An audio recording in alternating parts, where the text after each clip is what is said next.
Muy buenos días, jóvenes de 11º grado.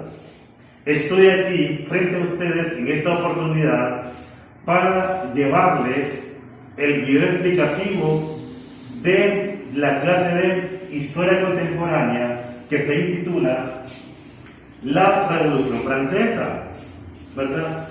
Tengo conmigo el mapa mundial para que nos auxiliemos y podamos comprender mejor el tema. Les pido por favor en esta ocasión que se concentre porque le voy a explicar un tema que es un tanto complejo, es un tanto confuso. Voy a intentar explicarlo de la manera más simple posible, pero necesito que usted se concentre para que la comprensión sea a un 100%. Muy bien, y voy a iniciar en este momento. Fíjense, jóvenes, ¿cuántas veces usted me escuchó hablar de la Revolución Francesa? Lo he estudiado en los años de la escuela, lo estudió en el himno nacional y ha sido un tema muy recurrente en su formación profesional. Incluso en la universidad usted va a continuar escuchando el tema y por ello yo necesito que usted lo comprenda. Muy bien, comenzamos entonces. Vean. Fíjense, jóvenes, voy a iniciar de esta forma y voy a trasladarme acá.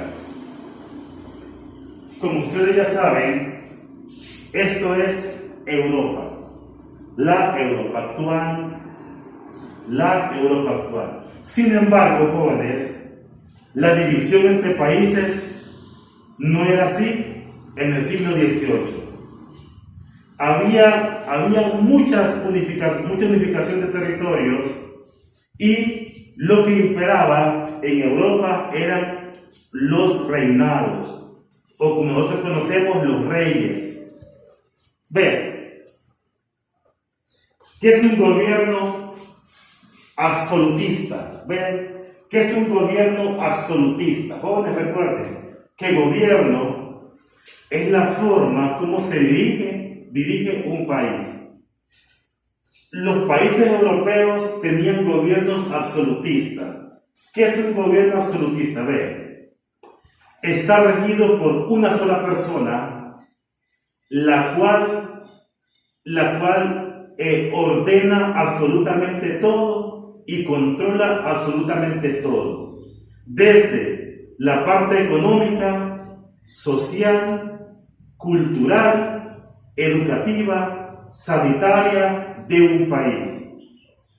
Todo el poder y la autoridad se concentra en las manos de una sola persona, y en el caso de Europa era en las manos del rey. El rey tenía la capacidad incluso de mandar a quitarle la vida a una persona simplemente porque él así lo quiso. Nadie le podía contradecir y nadie podía ordenarle absolutamente nada. Él decidía todo. Por eso es absolutista, gobierno absolutista. La persona que tiene el poder absoluto en un país, absolutismo. Muy bien. A finales del siglo XVIII, Europa estaba gobernada por reyes absolutistas. ¿Verdad? Eso implica muchas desventajas para la población, porque allí no existen elecciones, no existe algún tipo de mecanismo para que la población exprese una idea. Allí todo lo que se hace y lo que se dice viene de la boca del rey. Entonces veamos, fíjense, este absolutismo generó en Europa un gran empobrecimiento bajo todo punto de vista. La gente se moría de hambre, enfermedades, epidemias como la peste negra o la peste bubónica, problemas sanitarios, educación muy poco, acceso a la población, casi nula. Entonces estamos hablando de una sociedad en una situación bien decadente, una población muy reprimida bajo todo punto de vista. Sin embargo, eran dos escenarios diferentes.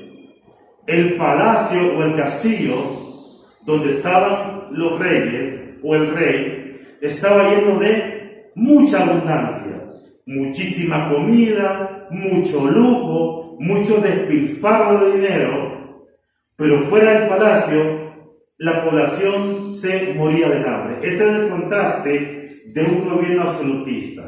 Mucha opulencia en el castillo y mucha pobreza fuera de él. Entonces, fíjense, le voy a explicar ahora, jóvenes, sobre los impuestos. Le voy a hacer un paréntesis para que usted pueda ilustrarse mejor. Vean, los impuestos, jóvenes, son cargas que el Estado impone, como dice la palabra, a la población con la intención de sufragar los gastos que incurre el Estado. Por ejemplo,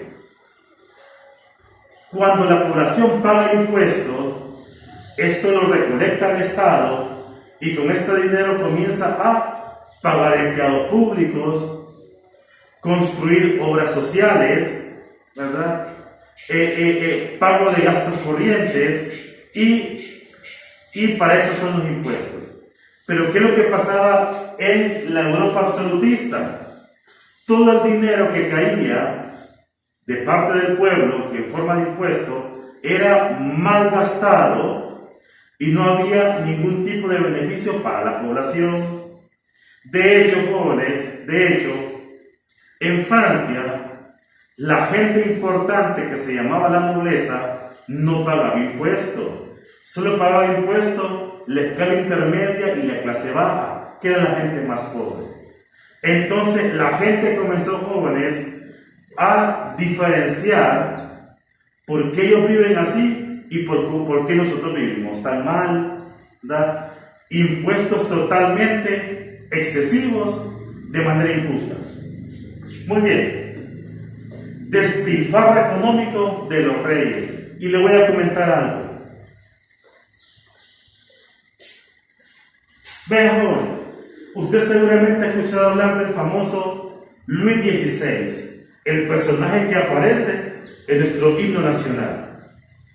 Vean, jóvenes, Luis XVI, como todo rey tirano, despótico y absolutista, era un tipo que vivía en una gran opulencia económica. Su esposa María Antonieta era una mujer que le gustaban las cosas exuberantes, un enorme grado de vanidad. Sin embargo, él no era el primero que vivía así, porque su padre, Luis XV, y su abuelo, Luis XIV, vivían de la misma forma. ¿Ya? ¿En qué sentido? Fíjense, jóvenes, vean. Luis XIV, su abuelo, enviaba dinero a Estados Unidos para financiar contra los ingleses, valga la redundancia. Entonces, Luis XIV sacaba dinero que era para el pueblo y lo invertía en una guerra que no tenía nada que ver Francia en ese sentido, solamente por represalias contra los ingleses. ¿Qué es lo que pasa, jóvenes? Hubo un despilfarro económico de parte de Luis XIV, Luis XV, que murió muy joven, y el actual Luis XVI, el que usted escucha en el himno nacional. Vean, jóvenes, ¿qué pasa? De tanto despilfarro económico, Francia queda en bancarrota. Vean la palabra, en bancarrota. ¿Qué implica estar en bancarrota? No tener los recursos para poder sostenerse, ¿no? Eso es bancarrota. Entonces Francia se declara en bancarrota y Luis XVI decide algo históricamente nuevo, que es que los nobles que antes no pagaban impuestos, ahora sí debían hacerlo, ¿verdad? Debían de pagar impuestos. Repito, esta medida de Luis XVI prácticamente fue la causa principal de la Revolución Francesa, porque al exigir a los nobles pagar impuestos, obviamente estos no lo iban a aceptar. Y la pregunta es, ¿quiénes son los nobles? Vean, En una sociedad de reinado, los nobles son aquellas personas con poder económico y poder social. Duque, archiduque, jefes militares y gente importante de la sociedad. Que ellos ahora, según disposición de Luis XVI, sí tenían que pagar impuestos. Pero fíjense, jóvenes, los nobles no se dejaron y convocaron a los 3 estados generales de Francia. ¿Qué son estados generales? Sectores. Como por ejemplo que digamos en Honduras. Bueno, vamos a reunir a los campesinos, a los doctores, a los maestros, a los abogados y al pueblo en general. Esos son los 3 estados. Francia tenía 3 estados. Vean, la nobleza, que son ellos mismos, los agredidos por impuestos, el clero, que es la cúspide de los sacerdotes católicos en ese momento, ¿verdad? Pero la alta cúpula, ¿verdad? Y el pueblo llano, que era la sociedad en general, que es la que siempre pagaba impuestos, ¿verdad? En este caso, los nobles no pagaban, el clero tampoco, pero el pueblo siempre pagó. Pero los 3 sectores se pusieron de acuerdo y derrocaron a Luis XVI. ¿Verdad? Por represalia, mandó a disolver esta junta, pero no sirvió de mucho porque ellos, el 14 de julio de 1789, se da un acontecimiento que se llama la toma de la Bastilla. ¿Qué era la Bastilla, jóvenes? Era la prisión más famosa de Europa. ¿Y por qué se tomó? ¿Por qué el pueblo tomó la Bastilla? Porque ahí estaba el armamento y las municiones del ejército francés. Entonces, se da una batalla, jóvenes, civil entre el pueblo y la milicia de Luis XVI. Gana el pueblo. Luis XVI es capturado y posteriormente es decapitado junto a su esposa María Antonieta. Muy bien, fíjense, jóvenes, ahora les quiero explicar qué cambios se dieron. Francia pasó de una monarquía absolutista a una monarquía constitucional. Repito, Francia pasó de una monarquía absolutista a una monarquía constitucional. ¿Qué significa eso? ¿Qué diferencia hay? Vean, en Francia siempre siguió el reinado. Sin embargo, ya el rey ya no tenía el poder absoluto. Ahora tenía que pedir permiso a una Cámara de Representantes que podría ser en Honduras el Congreso Nacional. ¿Qué es una Cámara de Representantes? Personas representando, como dice la palabra, a un sector de la población, reunidos en un lugar y discutiendo medidas económicas, sociales y políticas. Entonces, Francia, inclusive hoy en día, todavía sigue siendo una monarquía. Todavía hay rey, hay nobleza, pero el rey no tiene el poder absoluto. Ahora tiene que consultarlo a la Cámara de Representantes. Muy bien, continuamos. Fíjense, las medidas adoptadas por la Revolución Francesa. Vean, igualdad de los ciudadanos ante la ley. Antes no era así. Aprobación de los derechos del hombre y del ciudadano. Si usted recuerda, en el video de derechos humanos que le mandé, se dio cuenta usted que en la Revolución Francesa surgen los derechos civiles y políticos. Muy bien.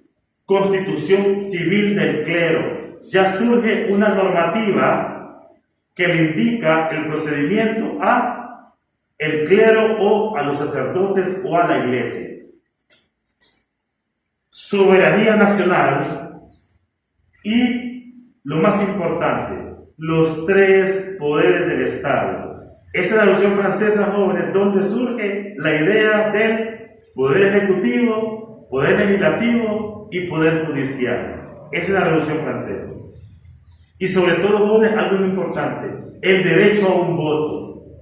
Antes de la Revolución Francesa, en ningún lugar se ejercía un sufragio o un voto. Aquí comienza lo que nosotros conocemos como la democracia, el poder del pueblo y los líderes son elegidos por el pueblo. Democracia, derecho a voto. Pero vean, jóvenes, no es que en Francia todo se solucionó con la caída de Luis XVI.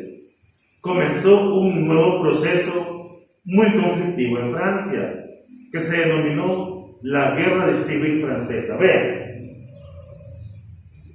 habían dos grupos políticos que querían apoderarse de Francia después de la caída de Luis XVI. Están los jacobinos, que eran comandados por Jorge Jacobo Danton, filósofo y sociólogo francés, y William Robespierre, que era también un político francés muy destacado. Ellos toman el poder de Francia, pero cometen muchos excesos. Comienzan a reprimir a lo que quedó del reinado con mano fuerte, con mucha violencia, y finalmente a Maximilien Robespierre lo decapitan igual que decapitaron a Luis XVI. Y luego quedan en el poder los girondinos, que eran burgueses o empresarios moderados. Entonces, básicamente, jóvenes, eso es la Revolución Francesa. Y ahí le dije de manera general los acontecimientos de este evento importante. Y la pregunta es, finalmente, y ya para concluir, ¿por qué nosotros estudiamos tanto la Revolución Francesa? Vean, jóvenes, este acontecimiento tuvo un efecto dominó para todos los países del mundo sin excepción. ¿Por qué? Porque fue una muestra de cómo el pueblo, cansado de la tiranía, puede tomar el poder y cambiar el rumbo de su destino. La Revolución Francesa, jóvenes, tuvo influencia en la independencia de Honduras y por ende de Centroamérica. Entonces, es un evento sumamente importante. Como les repito, analice bien el video, estudienlo bien, porque esto usted lo va a seguir estudiando en la universidad si así lo permite. Así que tengan todas muy buen día y nos vemos en la próxima ocasión.